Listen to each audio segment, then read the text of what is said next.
এই মেঘলা মেঘলা ওয়েদারে বিকালবেলা ঘরে থাকতে কার ভালো লাগে।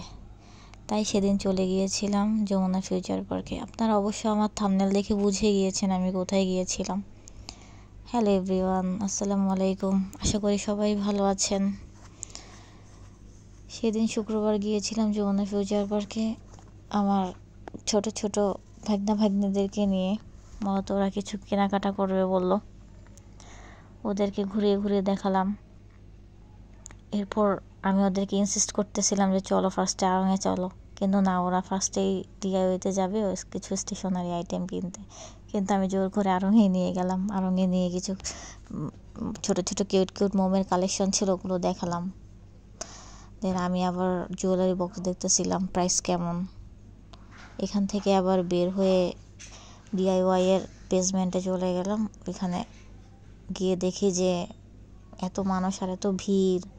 ওইখানে গিয়ে ফার্স্টে আমার চোখে পড়লো ছোট ছোট ব্যাগের ঝুলানোর ছোট ছোট হোল্ডারগুলো। এত সুন্দর কিউট পেন্সিল, পেন, মোটামুটি সব কিছুই পাওয়া যায়। আর আপনারা ফুল ডিআইওয়াইয়ের ফুল ভিডিও যদি দেখতে চান দাম এবং ডিটেলস সহ, তাহলে অবশ্যই আমার পেজটা ঘুরে আসবেন।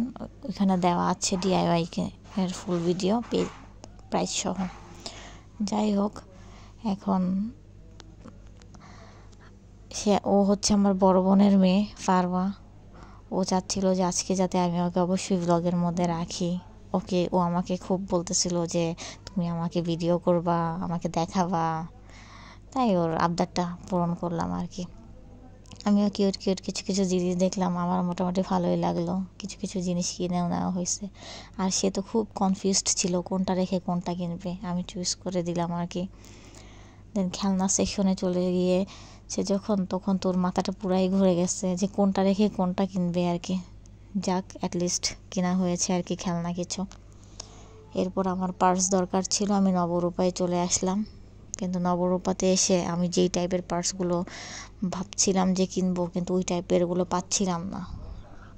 দেন বাচ্চাদেরকে নিয়ে চলে গেলাম কেএফসিতে খাওয়া দাওয়া শেষ করে একটু মিনিসোতে গিয়েছি। দেন আবার এখান থেকে বের হয়ে গেছি।